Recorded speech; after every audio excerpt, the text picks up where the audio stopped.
Lagniappe.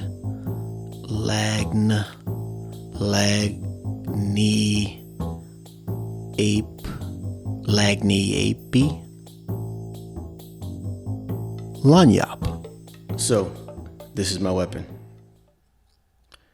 This poem is me. This is the one that not only speaks to me, but speaks most of me. If you ever read any of my work, I think it's clear that I write to a melody or a beat.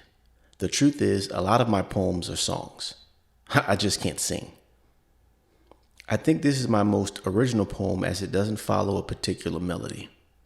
It's also real heavy when you think about it, so let's get into it. The first 4 lines, I wish I could tell you which act of injustice I had in mind when I originally wrote this, but we can go as far back as Emmett Till or Yusef Hawkins, which occurred months after I graduated high school, or we can fast forward to Trayvon Martin, or right here in Texas with Sandra Bland, or back home with Alton Sterling, or Philando Castile, or Botham Jean, or Ahmaud Arbery.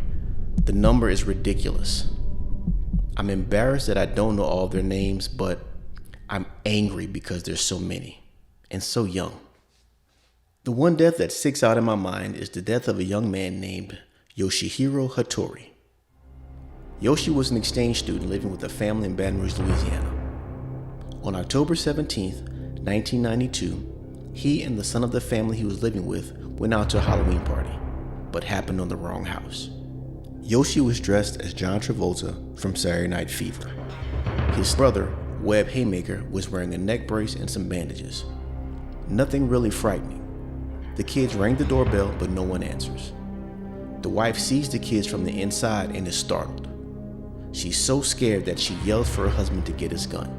Realizing that they're in the wrong place, the kids start to leave. That is until the husband opens the front door with his gun drawn.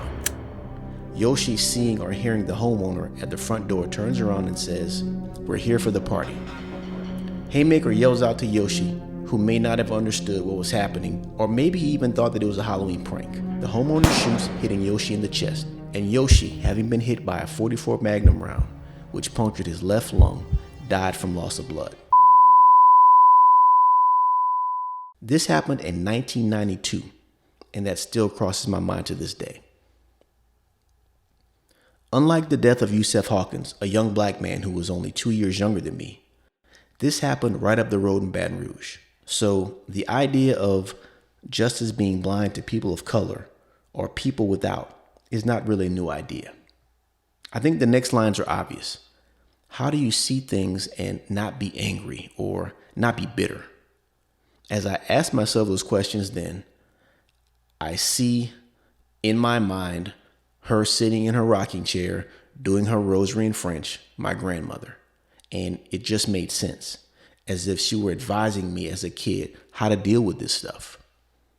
The second stanza is just me thinking about how heroes are so easily extinguished. Although I've read the autobiography of Malcolm X, I've seen the movie several times, I purposely chose to use Dr. King because of his stance on nonviolence. I thought at that time with the picture I was trying to paint, using Malcolm as a reference would not be as embraced considering his life before the nation. That point was validated after reading with an English professor. This guy only knew the rifle in the window Malcolm. The reaction at the end of this verse is that of a young man, probably first starting out in life, taking care of himself for the first time ever. He's angry, but he doesn't know how to express his anger and be taken seriously. Think Trey Styles after he and Ricky are pulled over in Boys in the Hood. Also consider this. No one raises their kid to be inhumane or not show compassion or just be downright cruel. Most parents, at least where I'm from in the world, tell their kids, work hard, don't lie, do the right things, and you'll be judged by your performance, by your character. Yet too many times in the media, we see politicians, wealthy businessmen, entertainers, and it feels like the people who aren't following the rules, who are lying, who are doing all the things we thought would free us from being overlooked or labeled, are the ones that are succeeding. That's also part of that frustration. The kid in the first stanza and the young man in the second have become the man in the third. He's learned how to maneuver through life, when to code switch, and though successful, this success creates a lot of paranoia. Are the people around you real friends? Did you lose who you are to get what you've gained? Are you a sellout? When I said control the it, I didn't know how to describe the thing we create from anger, frustration, and fear, from those lessons we learned the hard way throughout life.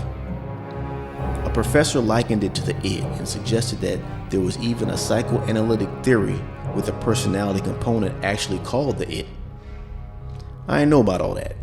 I was just doing me. Way back when I had aspirations of becoming a rapper, that's how I addressed a lot of stuff. Whether it was defending my friend DJ Magic, or meeting KRS-One at Jam's record store, or addressing downtown business owners after they became upset about the club that was attracting all these black kids to their storefronts after dark. It was always natural to put pen to paper and make sense of it. The last 4 lines, well, that's just the essence of who I am. And now you know.